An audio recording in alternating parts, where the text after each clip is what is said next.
Welcome to Kannada నాడి. నేను MNR. చారిత్రక ఎన్నికలకు రంగం సిద్ధమైంది. కర్ణాటక ఎన్నికలు ఇప్పుడు భారతదేశ రాజకీయాల్లో కీలకంగా మారుతున్నాయి. ఇక్కడ తలపడుతున్న రెండు ప్రధాన పార్టీలు భారతీయ జనతా పార్టీ, కాంగ్రెస్ పార్టీలు జాతీయ స్థాయిలో హోరాహోరీగా నిలుస్తున్న పార్టీలు. ఈ రెండు పార్టీలకు కర్ణాటక ఎన్నికలు ఇజ్జత్తుగా సవాల్గా నిలుస్తున్నాయి.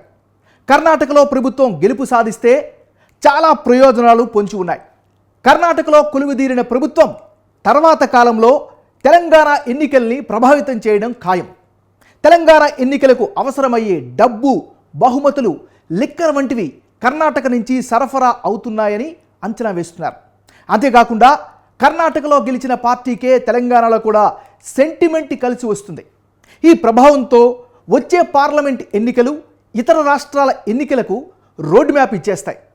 అందుచేతనే కర్ణాటక ఎన్నికలు రెండు పార్టీలకు ప్రతిష్టాత్మకంగా మారిపోయాయి. ఈసారి రెండు జాతీయ పార్టీలు కాంగ్రెస్, బీజేపీని నడిపిస్తున్నది కర్ణాటక నాయకులే. అందుచేత ఈ అగ్రనాయకులకు ఇవి ప్రతిష్టాత్మకంగా నిలుస్తున్నాయి. కాంగ్రెస్ పార్టీ నాయకత్వ పగ్గాలు నెహ్రూ గాంధీ కుటుంబం నుంచి బయటకు వచ్చేశాయి. కన్నడ వృద్ధ నేత మల్లికార్జున ఖర్గే ఏఐసిసి అధ్యక్షులుగా వ్యవహరిస్తున్నారు. ఆయన బాధ్యతలు స్వీకరించాక జరుగుతున్న మొట్టమొదటి ఎన్నికలివి. అందుచేత ఇక్కడ గెలుపు ఆయనకు కీలకంగా నిలుస్తోంది.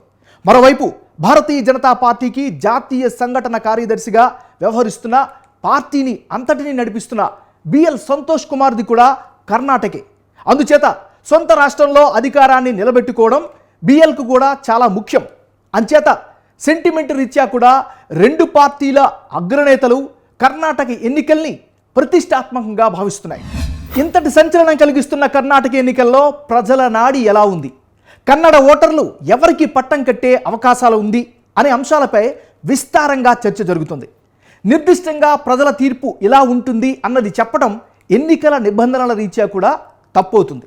కానీ ప్రజల అభిప్రాయాలు ఎలా ఉంటున్నాయి అనేది అంచనా వేసుకోవచ్చు. అటువంటి అభిప్రాయాల మాలిక కన్నడ నాడి ప్రత్యేక కార్యక్రమానికి స్వాగతం. 2023లో కర్ణాటక ఎన్నికల్లో గెలుపెవరిది, ఏ పార్టీ అధికారంలోకి రాబోతుంది, ఇదే దేశవ్యాప్తంగా ఇప్పుడు రాజకీయ వర్గాల్లో హాట్ టాపిక్గా మారింది.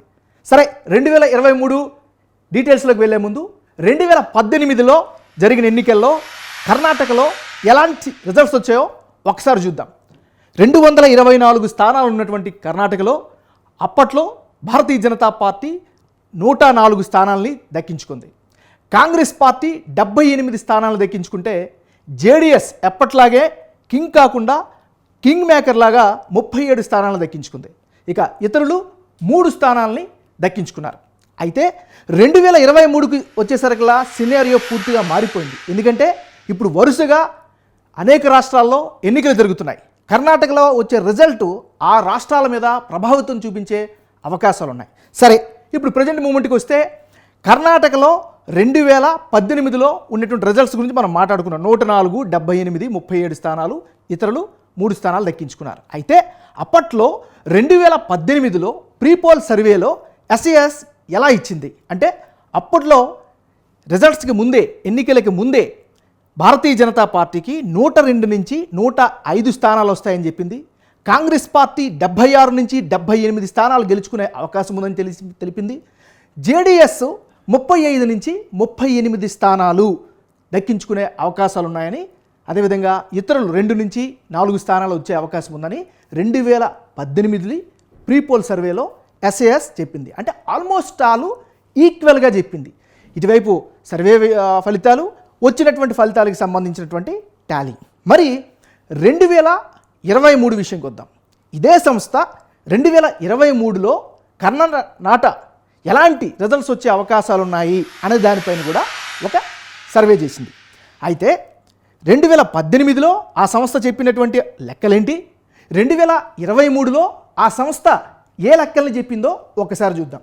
ఇప్పుడు మనం చూస్తే 2018లో ఇదే సర్వే భారతీయ జనతా పార్టీకి 102 నుంచి 105 స్థానాలు వచ్చే అవకాశం ఉందని చెప్పింది. కాంగ్రెస్ పార్టీకి 76 నుంచి 78 స్థానాలు వచ్చే అవకాశం ఉంటుందని చెప్పింది.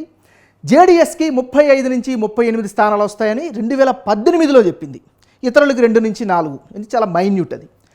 ఆల్మోస్ట్ ఆల్ మనం 2018 కర్ణాటక రిజల్ట్స్ని చూస్తే 1.5 అటు ఇటు అయింది తప్ప ఆల్మోస్ట్ ఆల్ అదే రిజల్ట్స్ని అక్కడ వచ్చాయి. భారతీయ జనతా పార్టీ 2018లో కర్ణాటక అధికారాన్ని ఏర్పాటు చేసింది.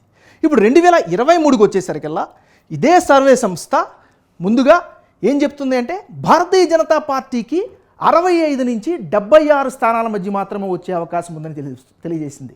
ఇక కాంగ్రెస్ పార్టీ ఒక్కసారిగా భారీగా పుంజుకునే అవకాశాలు ఉన్నాయని ప్రకటించింది. దానికి తగ్గట్టుగానే లెక్కలను కూడా ప్రకటించింది. 108 నుంచి 114 వరకు కూడా స్థానాలు వచ్చే అవకాశం ఉందని తేల్చింది. ఇక జేడీఎస్ 24 నుంచి 30 స్థానాలు. ఎందుకంటే ఆ పార్టీ ఒక ప్రాంతంలో చాలా బలమైనటువంటి పార్టీ, ఆ పార్టీ ఆవిర్భావం నుంచి కూడా అలాంటి హిస్టరీనే కలిగి ఉంది. ఈసారి కూడా ఇంచుమించుగా జేడీఎస్ తన హిస్టరీని సేమ్ రిపీట్ చేసే అవకాశం ఉందని తెలియజేసింది. ఇక ఇతరులు 5 నుంచి 7 స్థానాల్లో గెలుపొందే అవకాశం ఉందని ఈ సంస్థ ప్రకటించింది. సో ఇవి 2023 ఎన్నికలకు సంబంధించినటువంటి ప్రీపోల్ సర్వేకి సంబంధించినటువంటి అంశాలు. ఇండియన్ పాలిటిక్స్లో రాజకీయాలు చాలా గమ్మత్తుగా ఉంటాయి, ఎన్నికలు చాలా వైబ్రెంట్గా ఉంటాయి. పోల్ మేనేజ్మెంట్లో కేవలం 1.6%తో పెద్ద పెద్ద నాయకులే ఓడిపోయినటువంటి చరిత్ర ఉంది. 1.6 స్థానాలతోనే అద్భుతాలు జరిగినటువంటి రికార్డు కూడా ఇండియన్ పాలిటిక్స్లో ఉన్నాయి. సో ఆ కోణంలో చూస్తే 2018లో ఇదే సంస్థ ఎస్ఏఎస్ ఇచ్చినటువంటి సర్వేలో ఎవరెవరికి ఎంతెంత ఓట్ షేర్ వస్తుందని చెప్పింది.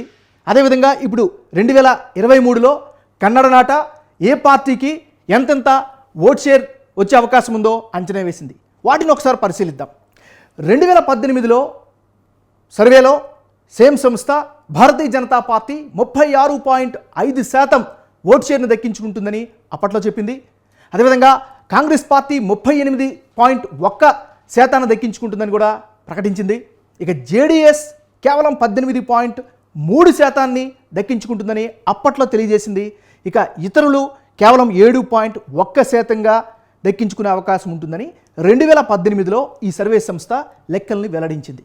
ఆల్మోస్ట్ ఆల్ ఇది గతం కాబట్టి మన దగ్గర ఎగ్జాక్ట్ స్టాటిస్టిక్స్ ఉన్నాయి కాబట్టి ఆల్మోస్ట్ ఆల్ అప్పుడు ఈ సంస్థ చెప్పినటువంటి లెక్కలు ఇంచుమించుగా రైట్ అయ్యాయి.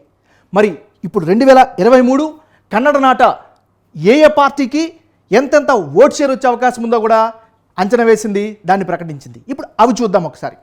2023లో భారతీయ జనతా పార్టీ 35% ఓట్ షేర్ను సంపాదించుకునే అవకాశం ఉన్నట్టుగా తెలియజేసింది. అంటే గతంతో పోల్చుకుంటే ఆల్మోస్ట్ ఆల్ 1.5% తగ్గినట్లుగా ఈ సర్వే రిపోర్ట్ చెప్తుంది. ఇక కాంగ్రెస్ పార్టీ అసలుకి చాలా పెద్ద హ్యూజ్ జంప్ అని చెప్పొచ్చు. ఏకంగా 41.5% ఓట్ షేర్ దక్కించుకునే అవకాశం ఉన్నట్లుగా అంచనా వేస్తుంది. మరోవైపు జేడీఎస్ 16.5%, అంటే గతంలో కంటే ఆల్మోస్ట్ ఆల్ 2% తన ఓట్లను కోల్పోయే పరిస్థితి ఉందని ప్రకటించింది. ఇక ఇతరులు కేవలం 7% మాత్రమే ఓట్ షేర్ తగ్గించుకునే అవకాశం ఉందని చెప్తుంది. ఎందుకంటే ఈ హ్యూజ్ జంప్ ఇక్కడ చూస్తే కాంగ్రెస్ పార్టీ 38 నుంచి 41కి జంప్ అయింది కాబట్టి ఖచ్చితంగా ఇది ఒక హ్యూజ్ ఫ్యాక్టర్ అయ్యే అవకాశాలు కనిపిస్తున్నాయి. ఇక కర్ణాటకలో ఇంకొక విశిష్టమైనటువంటి చాలా గుర్తించాల్సినటువంటి అంశం ఏంటంటే రీజనల్గా చాలా డిఫరెన్సెస్ ఉన్నాయి. అక్కడ ఉన్నటువంటి పొలిటికల్ పార్టీస్ కావచ్చు, అక్కడ ఉన్నటువంటి ప్రజా స్పందన కావచ్చు. సో ఈ విషయంలో కూడా ఈ సర్వే రీజనల్గా కూడా ఎంతెంత పార్టీ ఏ పార్టీకి ఎంతెంత ఓట్ షేర్ వచ్చే అవకాశం ఉందో కూడా ప్రకటించింది. సో 2023లో కర్ణాటకలో ఏ రీజన్లో ఏ పార్టీకి ఎంతెంత ఓట్ షేర్ వచ్చే అవకాశం ఉందో ఇప్పుడు ఒకసారి చూద్దాం. ఈ సర్వే ప్రకారం 2023లో భారతీయ జనతా పార్టీకి ఆల్మోస్ట్ ఆల్ బెంగళూరు అర్బన్లో 37% మంది అనుకూలంగా ఉన్నట్టుగా ప్రకటించింది. ఇక కాంగ్రెస్ పార్టీ 41.5% వచ్చే అవకాశాలు ఉన్నాయని ఒక అజంప్షన్ చేస్తుంది. ఇక జేడీఎస్ 16%, అదేవిధంగా ఇతరులు 5.5%గా ఉండే. అంటే ఇది ఇప్పటివరకు కూడా బెంగళూరు అర్బన్ రీజన్కి సంబంధించినటువంటి ఓట్ షేర్స్. సో నెక్స్ట్ రీజన్లోకి వెళ్ళేటప్పుడు అక్కడ ఎలా ఉందో ఒకసారి చూద్దాం. Next reason old Mysore. ఇక్కడ చాలా గమ్మత్తైన విషయం ఏంటంటే ఇది జేడీఎస్ పార్టీ పెట్టినప్పటి నుంచి కూడా ఆవిర్భావం నుంచి కూడా జేడీఎస్కి బలమైనటువంటి లీడర్షిప్ క్యాడరు ఓట్ షేర్ ఉన్నటువంటి ప్రాంతం. సో చూద్దాం, 2023లో ఈ ప్రాంతంలో ఓల్డ్ మైసూర్లో భారతీయ జనతా పార్టీ కేవలం 18% మాత్రమే ఇక్కడ ఈ ప్రాంతంలో ఓట్ షేర్ దక్కించుకునే అవకాశం ఉన్నట్టుగా తెలుస్తుంది. ఇక కాంగ్రెస్ పార్టీ 37% వస్తాయి. అదేవిధంగా జేడీఎస్కి 37.5%, అంటే రెండు జాతీయ పార్టీల కంటే కూడా ఎక్కువగానే ఈ ప్రాంతంలో వీళ్ళకి ఓట్ షేర్ వచ్చే అవకాశం ఉందని అంచనా వేస్తుంది. ఇక ఇతరులు యాజ్ యూజువల్గా 7.5%గా ఈ రీజన్లో కనిపిస్తుంది. సో రెండు రీజన్స్కి సంబంధించి చాలా మైన్యూట్స్ డీటెయిల్స్ కూడా చాలా క్లియర్గా ఇచ్చింది. ఇప్పుడు నెక్స్ట్ రీజన్లోకి వెళ్దాం. సో నెక్స్ట్ రీజన్లో ఎవరు బలాలు ఉన్నాయి, ఎవరు ఏ విధంగా ఉన్నారో చూద్దాం. ముంబై కర్ణాటక చాలా విశిష్టమైనటువంటి ఈక్వేషన్స్ ఉన్నటువంటి రీజన్, ఎందుకంటే మైగ్రేటెడ్ పీపుల్ ఎక్కువగా ఉన్నటువంటి ఏరియా అది. సో అక్కడ ఆ ప్రాంతం ఎలా ఉందో ఒకసారి చూద్దాం. ఇక్కడ Bharatiya Janata party 39% vote share వచ్చే అవకాశం ఉందని అంచనా వేస్తుంది. ఇక కాంగ్రెస్ పార్టీకి 44%, ఆల్మోస్ట్ ఆల్ బీజేపీ కంటే 5% ఎక్కువగా ఓట్ షేర్ ఇక్కడ వచ్చే అవకాశం ఉందని అంచనా వేస్తుంది. జేడీఎస్ మాత్రం చాలా తక్కువగానే కనిపిస్తుంది ఈ ప్రాంతంలో, కేవలం 9%. ఇక ఇతరులు 8% ఓట్లు దక్కించుకునే అవకాశాలు ఉన్నాయనేది ఈ సర్వే తెలియజేస్తుంది. ఇక 4వ రీజన్లోకి వెళ్దాం. సో 4వ రీజన్లో పరిస్థితి ఎలా ఉంది 2023లో చూస్తే, ఇక్కడ కోస్టల్ కర్ణాటక. ఇది చాలా టిపికల్గా ఉన్నటువంటి వ్యవహారం, ఎందుకంటే ఇది అర్బన్కి కాస్త భిన్నంగా ఉండేటువంటి వ్యవహారం. మత్స్యకార గ్రామాలు ఉండేటటువంటి ప్రాంతం, ఎక్కువగా గ్రామీణ ఓటర్లు ఉండేటటువంటి ప్రాంతం, సంప్రదాయ కన్నడిగా మనకు అక్కడ సంప్రదాయాలు కనిపిస్తూ ఉంటాయి. సో అలాంటి ప్రదేశాల్లో ఎలా ఉందో చూద్దాం. భారతీయ జనతా పార్టీకి సంబంధించి కోస్టల్ కర్ణాటకలో 43% ఇక్కడ ఓట్ షేర్ వచ్చే అవకాశం ఉందని అంచనా వేస్తుంది. మరోవైపు కాంగ్రెస్ 41.5% ఓట్ షేర్ దక్కించుకునే ఛాన్సెస్ ఉన్నట్టుగా ఈ సర్వే తెలియజేస్తుంది. జేడీఎస్ 8.5% అయితే ఇతరులు 7% ఉన్నట్లుగా ఎస్ఏఎస్ సర్వే 2023లో కోస్టల్ కర్ణాటకకు సంబంధించినటువంటి డీటెయిల్స్ ప్రకటించింది. ఇక తదుపరి రీజన్లోకి వెళ్దాం, ఎందుకంటే every reason is very important for all political parties. So next Hyderabad Karnataka, దాని పేరులోనే ఉంది. ఇక్కడ ఈ ప్రాంతాల్లో తెలుగు పీపుల్ ఇన్ఫ్లుయెన్సెస్ ఎక్కువ ఉంటాయి. ఆల్మోస్ట్ ఆల్ ఈ కోస్టల్ కర్ణాటక కావచ్చు, లేకపోతే హైదరాబాద్ కర్ణాటక కావచ్చు, ప్రతి చోట రెండు తెలుగు రాష్ట్రాలకు సంబంధించినటువంటి మైగ్రేటింగ్ పీపుల్ అనేవాళ్ళు మనకు అక్కడ ఎక్కువ స్థాయిలో కనిపిస్తూ ఉంటారు. సో ఈ రీజన్లో చూద్దాం ఎలా ఉందో. ఇక్కడ ఈ ప్రాంతంలో Bharatiya Janata party 35% vote share దక్కించుకునే అవకాశాలు కనిపిస్తాయని చెప్తుంది. అయితే కాంగ్రెస్ పార్టీ 44%, చాలా పెద్ద హ్యూజ్ లీప్ అని చెప్పొచ్చు మనం. సో 44%గా ఈ సర్వే ప్రకటిస్తోంది. ఇంకా జేడీఎస్ 15%, ఇతరులు 6%. సో ఓవరాల్గా ఇది హైదరాబాద్ కర్ణాటకలో ఉండేటటువంటి అజంప్షన్గా ఆ సర్వే తెలియజేస్తుంది. ఇక నెక్స్ట్ కర్ణాటకలో అన్ని రీజన్స్లో చాలా ఇంట్రెస్టింగ్ అయినటువంటిది సెంట్రల్ కర్ణాటక రీజన్, ఎందుకంటే అన్ని ప్రాంతాలకు సంబంధించినటువంటి ప్రాతినిధ్యం ఈ ప్రాంతంలో మనకు కనిపిస్తూ ఉంటుంది. సో ఈ సర్వే ప్రకారం ఈ రీజన్లో ఏ పార్టీలకి ఎంతెంత ఓట్ షేర్ వచ్చే అవకాశం ఉందో ఒకసారి చూద్దాం. సెంట్రల్ కర్ణాటకలో Bharatiya Janata party 38% vote share దక్కించుకునే అవకాశం ఉన్నట్లుగా అంచనా వేస్తుంది ఈ సర్వే. ఇక కాంగ్రెస్ పార్టీ విషయానికి వస్తే ఏకంగా 41%, అంటే గతంలో కంటే పోల్చి చూస్తే కొద్ది లీప్గానే కనిపిస్తుంది ఇక్కడ. సో 41% దక్కించుకునే అవకాశాలు ఉన్నాయి. ఇక జేడీఎస్ 13%, ఇతరులు కేవలం 8% మాత్రమే. సెంట్రల్ కర్ణాటకలో ఓట్ షేర్కి సంబంధించినటువంటి పోల్ సర్వే వివరాలు ఇవి. సో ఇవి 6 రీజన్స్లో డిఫరెంట్ స్టాటిస్టిక్స్. ఇప్పుడు మనం స్టేట్ వైడ్గా చూద్దాం. అంటే 2023 ఎస్ఏఎస్ అంచనాల ప్రకారం కర్ణాటక మొత్తంలో ఏ పార్టీకి ఎంతెంత ఓట్ షేర్ వచ్చే అవకాశం ఉందో ఒకసారి చూద్దాం. ఇప్పుడు కర్ణాటక 2023 ఎస్ఏఎస్ సర్వే ప్రకారము భారతీయ జనతా పార్టీకి 35% ఓట్ షేర్ వచ్చే అవకాశాలు ఉన్నట్లుగా ప్రకటించింది.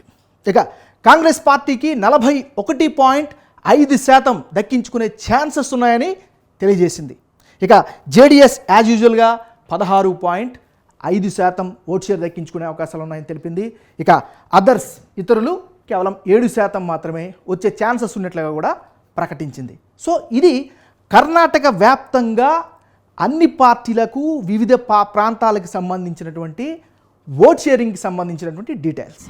2023 కర్ణాటక ఎన్నికల్లో రీజనల్ వైజ్గా ఏ పార్టీకి ఎంతెంత ఓట్ షేర్ వస్తుందో చాలా క్లియర్గా కేటగారికల్గా చెప్పారు.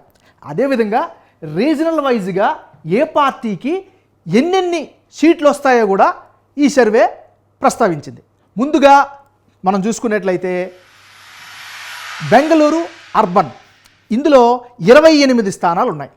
ఈ 28 స్థానాల్లో వీళ్ళ అంచనా ప్రకారం భారతీయ జనతా పార్టీకి 12 నుంచి 14 స్థానాలు, కాంగ్రెస్ పార్టీకి 14 నుంచి 17 స్థానాలు వస్తాయని అంచనా వేస్తుంది. ఇక జేడీఎస్ ఈ రీజన్లో 1 లేదా 2 స్థానాలు గెలుచుకునే అవకాశం ఉన్నట్లుగా తెలిపింది. ఇక అదర్స్ 1 నుంచి 6 అంటే ఒకటి వరకు గెలిచే ఛాన్సెస్ ఉన్నాయని తెలియజేసింది. ఇది బెంగళూరు అర్బన్కి సంబంధించినటువంటి ఒక అంచనా. ఇక తదుపరి రీజన్లోకి వెళ్తే ఆ రీజన్లో ఎలాంటి లెక్కలు ఇచ్చారో చూద్దాం. తదుపరి రీజన్ ఏంటంటే ఓల్డ్ మైసూర్.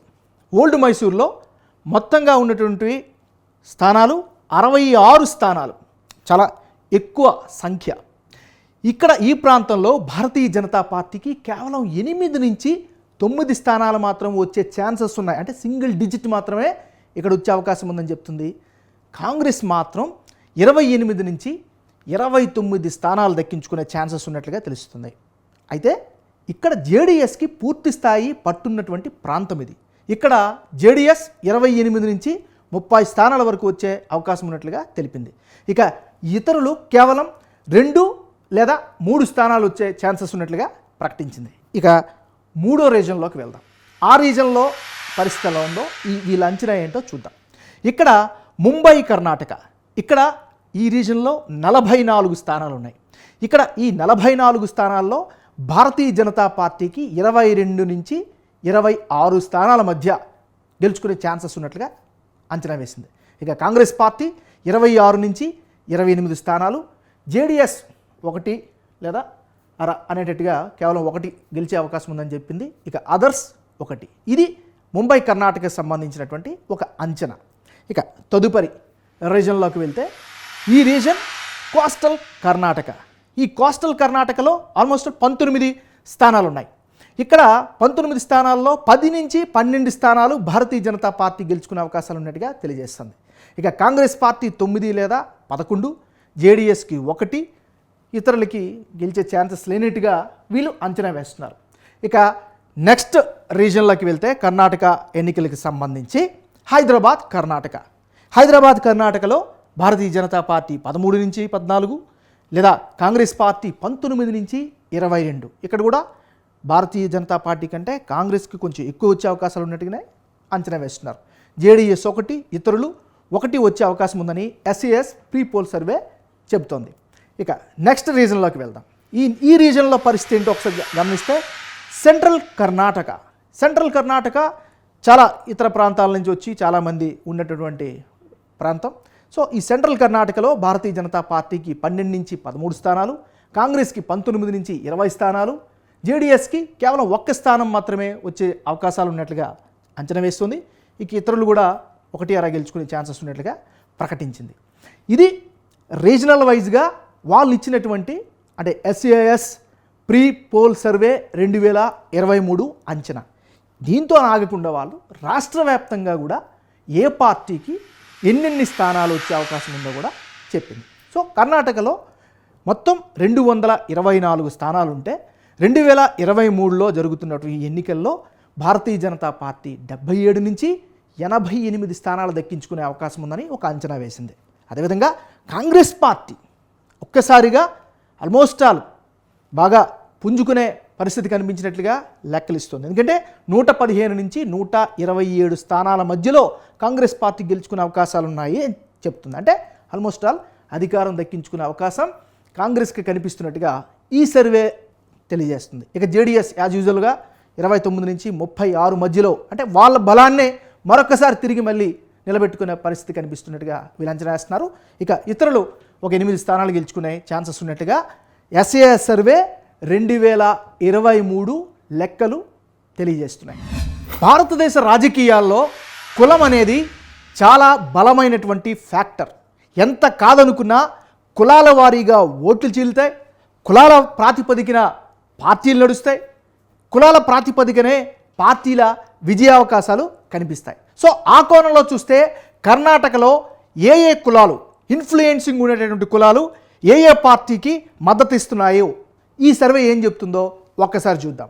సో కన్నడ నాట బలమైనటువంటి ప్రాబల్యం ఉన్నటువంటి కులాలు ఏ ఏ పార్టీకి ఏ శాతంలో అండగా నిలుస్తున్నాయి అని అంచనా వేస్తుందో చూద్దాం. లింగాయత్తులు చాలా కీలకమైనటువంటి కమ్యూనిటీ. వీళ్ళు భారతీయ జనతా పార్టీకి 54% మద్దతు ఇస్తున్నట్లుగా కనిపిస్తోంది. కాంగ్రెస్ పార్టీకి అనుకూలంగా 35% మంది, జేడీఎస్కి అనుకూలంగా 8% మంది, ఇతరులకు 3% మంది ఈ కమ్యూనిటీ మద్దతు ఇస్తున్నట్లుగా ఈ సర్వే అంచనా వేస్తోంది.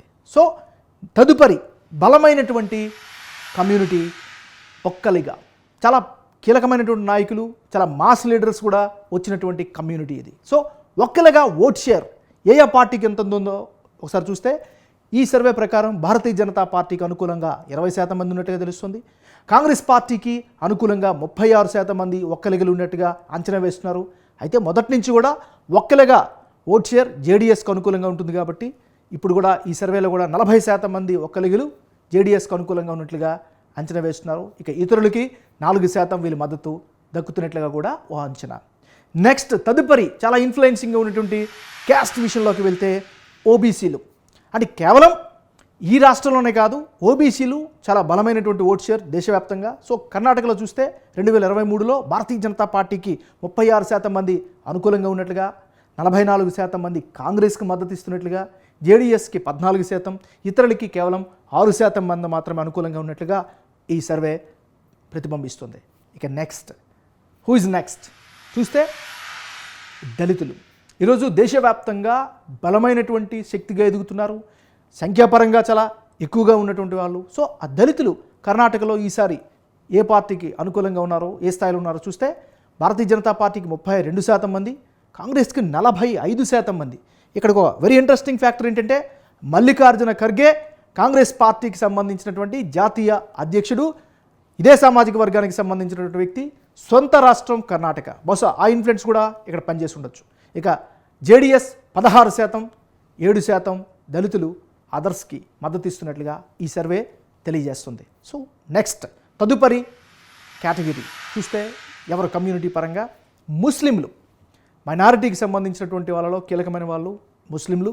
సో ముస్లింలు 5% మంది మాత్రమే భారతీయ జనతా పార్టీకి అనుకూలంగా ఉన్నట్లుగా, ఏకంగా 86% మంది కాంగ్రెస్ని మద్దతు ఇస్తున్నట్లుగా, అంటే గంపగత్తుగా వాళ్ళ మద్దతుని కాంగ్రెస్ పార్టీ కూడగట్టినట్టుగా ఈ సర్వే అంచనా వేస్తుంది.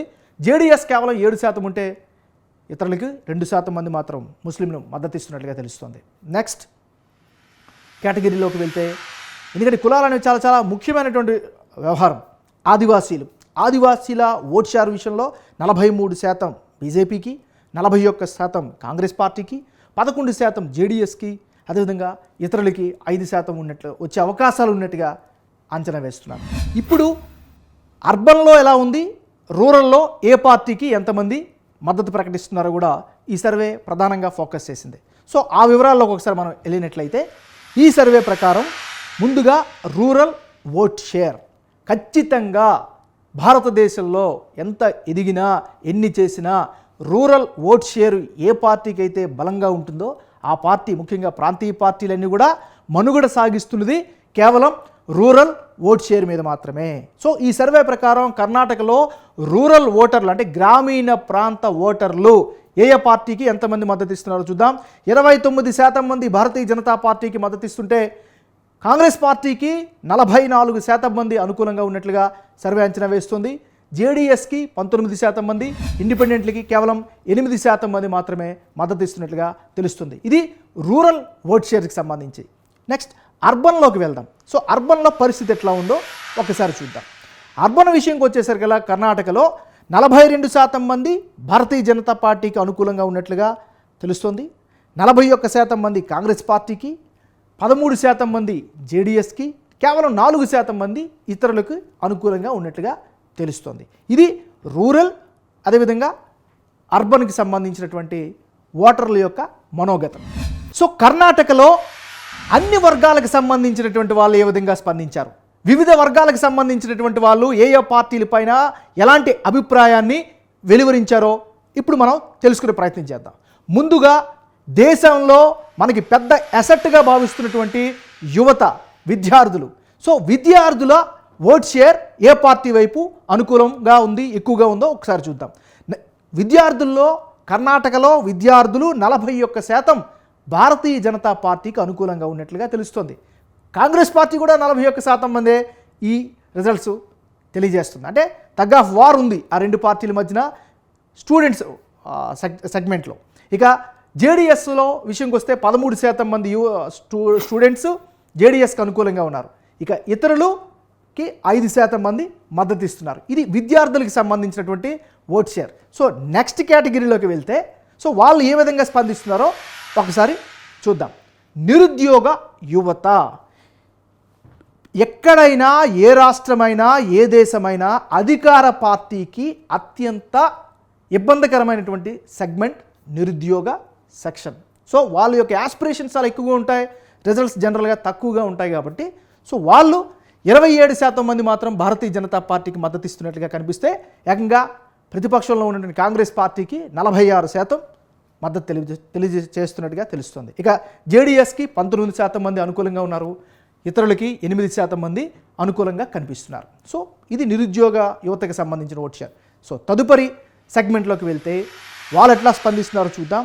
ప్రభుత్వ ఉద్యోగులు, రిటైర్డ్ ఉద్యోగులు, వీళ్ళిద్దరూ కూడా ప్రభుత్వంలో భాగమే. సో వాళ్ళ స్పందన ఎలా ఉందో చూద్దాం. 39% మంది బీజేపీకి అనుకూలంగా ఉంటే కాంగ్రెస్ పార్టీకి 42% మంది, జేడీఎస్కి 17% మంది, ఇతరులకు 2% మంది వారి యొక్క మద్దతును తెలియజేస్తున్నట్టుగా తెలుస్తోంది. నెక్స్ట్ కేటగిరీలోకి వెళ్దాం. సో ఎవరు ఎట్లా స్పందిస్తున్నారు అనుకుంటే బిజినెస్ కమ్యూనిటీ. ఎస్, చాలా చాలా ముఖ్యమైనటువంటి సెగ్మెంట్. సో బిజినెస్ కమ్యూనిటీ 45% మంది అధికారపక్షమైనటువంటి భారతీయ జనతా పార్టీకి అనుకూలంగా ఉంటే కేవలం 37% మంది మాత్రమే కాంగ్రెస్ పార్టీకి అనుకూలంగా ఉన్నట్లు తెలుస్తుంది. జేడీఎస్కి 13% మంది, ఇతరులకు 5% మంది బిజినెస్ కమ్యూనిటీ అంటే వ్యాపారస్తులు మద్దతు వారి యొక్క ఓట్ షేర్. నెక్స్ట్లోకి వెళ్దాం. నెక్స్ట్లోకి వెళ్తే వేతన జీవులు. వేతన జీవులు అంటే ఇది చాలా పెద్ద లార్జ్ సెగ్మెంట్. చిరుద్యోగులు, ప్రభుత్వ ఉద్యోగులు, సెల్ఫ్ మేడ్ పీపుల్ రకరకాలుగా వస్తారు. సో వాళ్ళందరూ కూడా ఎవరికి మద్దతు తెలియజేస్తున్నారు, ఏ శాతంలో తెలియజేస్తున్నారంటే భారతీయ జనతా పార్టీకి 30% మంది అనుకూలంగా ఉంటే కాంగ్రెస్ పార్టీకి 48% మంది వారి యొక్క అనుకూలత ప్రకటించినట్టుగా ఈ సర్వే తెలియజేస్తుంది. ఇక జేడీఎస్కి 16%, ఇతరులకి 6% కూడా వాళ్ళు స్పందిస్తున్నారు. నెక్స్ట్ చాలా కీలకమైనటువంటి వ్యవహారాల్లో ఉన్నటువంటి వాళ్ళు గృహిణులు. వీళ్ళు చాలా చాలా ఇంపార్టెంట్ ఫ్యాక్టర్. వీళ్ళు ఓటింగ్ ఎప్పుడు కూడా చాలా సైలెంట్గా ఉంటుంది. గడిచిన ఎన్నికల్లో చూస్తే అనేక రాష్ట్రాల్లో చాలా అంచనాలని మార్చేయడంలో వీళ్ళు చాలా కీలక పాత్ర పోషించారు గృహిణులు. సో ఇప్పుడు కర్ణాటకలో భారతీయ జనతా పార్టీకి గృహిణుల మద్దతు 30% ఉంటే 44% కాంగ్రెస్ పార్టీకి, 18% జేడీఎస్కి ఉన్నట్లుగా తెలుస్తుంది. ఇతరులకి 8% ఈ సెక్షన్ పీపుల్ అంటే గృహిణులు మద్దతు తెలియజేస్తున్నట్టుగా కనిపిస్తోంది. నెక్స్ట్ చూస్తే రైతులు చాలా చాలా కీలకమైనటువంటి వ్యక్తులు. ఎందుకంటే ప్రభుత్వం చేసే ప్రతి పథకాన్ని లేదా ప్రభుత్వం తీసుకునే ప్రతి నిర్ణయాన్ని ప్రత్యక్షంగా పరోక్షంగా ప్రభావితమయ్యేది గ్రామీణ ప్రాంతంలో ఉన్నటువంటి రైతులు. సో వీళ్ళు చాలా కీలకమైనటువంటి వాళ్ళు. సో వీళ్ళు 30% మంది బీజేపీకి అనుకూలంగా ఉంటే 45% మంది కాంగ్రెస్కి కర్ణాటకలో మద్దతు ఇస్తున్నట్లుగా ఈ సర్వే ప్రకటించింది. ఇక 20% మంది జేడీఎస్కి, 5% మంది ఇతరులకు ఉన్నట్టుగా తెలుస్తుంది. ఇది కర్ణాటకలో వివిధ వర్గాలకు సంబంధించినటువంటి ఓటర్లు ఏ పార్టీకి ఎంతెంత షేర్ ఉందో తెలియజేసేటటువంటి సర్వే వివరాలు. సో కన్నడ నాడి చాలా ఆసక్తికరమైనటువంటి అప్డేట్స్తో ఉన్నప్పటికీ కూడా ఆల్మోస్ట్ అన్ని సర్వే సంస్థలు కూడా భారతీయ జనతా పార్టీ కంటే కూడా కాంగ్రెస్ పార్టీకి ఎక్కువ స్థానాలు వచ్చే అవకాశాలు ఉన్నాయని తేల్చి చెప్తున్నాయి. సో దీనికి గల కారణాలు ఏంటి, ఆ సర్వే సంస్థలన్నీ కూడా తీసుకున్నటువంటి ప్రధానమైనటువంటి అంశాలు ఏంటి ఒకసారి మనం పరిశీలిస్తే, ముందుగా కర్ణాటక అసెంబ్లీ ఎన్నికల్లో ప్రాధాన్యత అంశాల్లో నెంబర్ 1 ద్రవ్యోల్బణం, పెరుగుతున్న నిత్యావసర సరుకుల ధరలు. ఎందుకంటే ఎంత అవునన్నా కాదన్నా మధ్యతరగతి పైన ప్రత్యక్షంగా పరోక్షంగా ఈ ద్రవ్యోల్బణం అంశం కావచ్చు లేదా పెరుగుతున్నటువంటి నిత్యావసర ధరలు కావచ్చు ప్రత్యక్షంగా వాళ్ళ మీద ఇంపాక్ట్ చూపిస్తుంది. కాబట్టి ఈ సర్వేల్లో దీన్ని ప్రధానమైనటువంటి అంశంగా తీసుకున్నారు. ఇక తదుపరి అంశంలోకి మనం వెళ్తే, అంటే ఫ్యాక్టర్ నెంబర్ 2. ఇది ఫ్యాక్టర్ నెంబర్ 1 అయితే ఫ్యాక్టర్ నెంబర్ 2 ఇదేంటంటే నిరుద్యోగం నోటిఫికేషన్లో ప్రతిష్టంభన. ఇక్కడ కర్ణాటకలోనే కాదు, భారతీయ జనతా పార్టీ అధికారంలో ఉన్నటువంటి అన్ని రాష్ట్రాల్లో కూడా నిరుద్యోగత ఎక్కువ స్థాయిలో ఉందని, ఉద్యోగాల కల్పనలో భారతీయ జనతా పార్టీ వైఫల్యమైంది అని ప్రతిపక్షాలు గట్టిగా వాదిస్తున్నాయి. దానికి తగ్గట్టుగా సోషల్ మీడియాలో కూడా ఒక రకమైనటువంటి యుద్ధ వాతావరణం కనిపిస్తుంది. బహుశా కర్ణాటకలో కూడా ఈ ఫ్యాక్టర్ కూడా చాలా పెద్ద స్థాయిలో ఇంపాక్ట్ చూపించే అవకాశం కనిపిస్తోంది. సో నెక్స్ట్ ఇంకా ప్రాధాన్యత అంశం చూస్తే ప్రభుత్వ ఆధ్వర్యంలో చేపట్టే పనుల్లో అవినీతి. ఎస్, కర్ణాటకలో 40% కమిషన్లు తీసుకుంటున్నారు అధికార పక్షంకి సంబంధించిన నాయకులు, అదేవిధంగా ప్రభుత్వ పెద్దలని పెద్ద ఎత్తున సోషల్ మీడియాలో క్యాంపెయినింగ్ జరిగింది. అంటే ప్రభుత్వం చేపడుతున్న ప్రతి అంశాల్లో, అభివృద్ధి అంశాల్లో అవినీతి రాజ్యమేలుతుంది అని గట్టిగా ప్రజల్లోకి తీసుకెళ్ళగలిగారు. సో ఇది కూడా ఒక ఫ్యాక్టర్ అవబోతుంది అనేది సర్వే సంస్థల అంచనా. సో నెక్స్ట్ ఏ విషయాన్ని వాళ్ళు పరిగణలోకి తీసుకున్నారు అంటే మతపరమైన, కులపరమైన వివక్ష, వర్గ విభేదాలు. ఇక్కడ కొంచెం డీటెయిల్డ్గా వెళ్ళినట్లయితే భారతీయ జనతా పార్టీ వర్సెస్ ఇతర పార్టీలు ఎప్పుడు కూడా ఈ అంశం పట్ల ఎప్పుడు వాగ్వాదాలు కొనసాగుతుంటాయి. రీసెంట్గా తెలంగాణలో పర్యటిస్తున్నప్పుడు అమిత్ షా చేసినటువంటి వ్యాఖ్యలు కూడా ముఖ్యంగా మతపరమైనటువంటి రిజర్వేషన్లకు మేము వ్యతిరేకం, ముస్లింలకి కేటాయించినటువంటి రిజర్వేషన్లను ఖచ్చితంగా రద్దు చేస్తాం, ఇలాంటి ప్రకటనలు అనేవి మొత్తం గేమ్ చేంజర్గా చాలామంది అభివర్ణిస్తున్నారు. ఇది కూడా చాలా క్రూషియల్ అయినటువంటి ఎలిమెంట్. సో నెక్స్ట్ ఏ అంశాన్ని వాళ్ళు తీసుకున్నారంటే మహారాష్ట్ర, కర్ణాటక మధ్య సరిహద్దు వివాదం. ఇది కేవలం ఈ రాష్ట్రానికి సంబంధించింది కాకపోయినా అన్ని రాష్ట్రాల్లో కూడా ముఖ్యంగా జల వివాదాలకి, అదేవిధంగా ఇచ్చిపుచ్చుకోవడం, ఆర్థికపరమైనటువంటి అవసరాలు, వనరులకు సంబంధించిన వ్యవహారంలో సరిగ్గా భారతీయ జనతా పార్టీ డీల్ చేయలేకపోయింది అనేటువంటి అంశం కూడా ఇక్కడ ప్రస్తావనకి వచ్చినట్టుగా కనిపిస్తుంది. సో నెక్స్ట్ అంశం నగరాలు, పట్టణ ప్రాంతాల్లో నీటి సరఫరా ఇబ్బందులు. ఎస్, ఒకవైపు సాగునీరు, మరోవైపు తాగునీరు, అదేవిధంగా అర్బనైజేషన్ పెరుగుతోంది. కర్ణాటకలో కూడా విపరీతమైన అర్బనైజేషన్ ఉంది. అక్కడ నిత్యావసరంగా వస్తువుల్లో ముఖ్యమైనటువంటిది అత్యవసరం నీరు.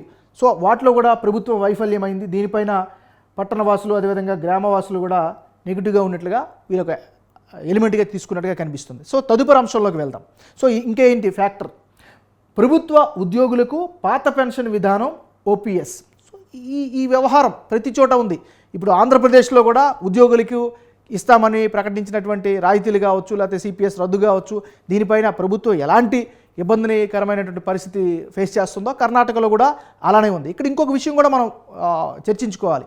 ప్రభుత్వ ఉద్యోగులు తమకు రావాల్సినటువంటి ₹1 కూడా విషయంలో వాళ్ళు చాలా పట్టుదలగా ఉంటారు. ఇది చరిత్ర చెప్తున్నటువంటి అంశం. సో నెక్స్ట్ తదుపరి అంశం ఏంటి, పెట్రోలు, డీజిల్, వంట గ్యాస్ ధరల పెంపు. ఎస్, ఇది ప్రతి ఒక్కరి మీద ప్రత్యక్షంగా, నాట్ పరోక్షంగా, ప్రత్యక్షంగా ప్రభావితం చూపిస్తుంది. 2014లో ముందు పెట్రోల్ ధర ఎలా ఉంది, ఇప్పుడు ఎలా ఉంది, అప్పుడు డీజిల్ ధర ఎలా ఉంది, ఇప్పుడు ఎలా ఉంది, గ్యాస్ అప్పుడు ఎలా ఉంది, ఇప్పుడు ఎలా ఉంది, రోజు మనం చూస్తూనే ఉన్నాం. సో ఇవి కూడా రానున్న ఎన్నికల్లో ప్రభావం చూపించే important elements. So next Amul, Nandini పాల ఉత్పత్తుల అంశం. ఇది బయటికి కనిపించేంత చిన్న విషయం అయితే కాదు. ఇది లోకల్ వర్సెస్ నాన్ లోకల్ ఇష్యూగా ఇది చాలా గట్టిగా మారిపోయింది. ఎందుకంటే అమూల్ అనేది గుజరాత్కి సంబంధించినటువంటి సంస్థ అయితే నందిని అనేది కర్ణాటకకు సంబంధించినటువంటి సంస్థ. అమూల్ని మాకు ఇష్టం లేకపోయినా కర్ణాటకలో బలవంతంగా రుద్దుతున్నారు, ఇక్కడ అమ్మకాలు చేస్తున్నారు అనేటువంటి వాదనని కాంగ్రెస్ పార్టీ కూడా బలంగా ప్రజల్లోకి తీసుకెళ్ళింది. మరి అక్కడ నుంచి వచ్చినటువంటి పాలు ఇక్కడ అమ్ముతునేటప్పుడు మా నందిని పాలను గుజరాత్లో కూడా అమ్ముకోవచ్చు కదా అనేటటువంటి ఒక వాదనను కూడా తీసుకెళ్ళింది. రైతులకి చాలా ఈ అంశంలో చేరువైంది. సో ఇది 2023 కర్ణాటకలో జరిగే ఎన్నికలకు సంబంధించినటువంటి పూర్తి స్థాయి అప్డేట్స్. ఏ పార్టీకి ఎన్ని ఓట్లు వస్తాయి, ఏ పార్టీకి ఎన్ని సీట్లు వస్తాయి, ఓట్ షేరింగ్ ఎలా ఉంటుంది, గ్రామీణంలో ఎలా ఉంటుంది, అదేవిధంగా అర్బన్లో ఎలా ఉంటుంది, దీనికి సంబంధించి ఇన్ఫ్లుయెన్సింగ్ ఫ్యాక్టర్స్ ఏంటి, ఇలా వివిధ కోణాలకు సంబంధించినటువంటి సర్వే ఫలితాలని వివిధ రకాలైనటువంటి సర్వే సంస్థలు వెల్లడించాయి. దానికి సంబంధించినటువంటి డీటెయిల్డ్ అనాలిసిస్ ఇది. చూస్తున్నామనండి స్వతంత్ర.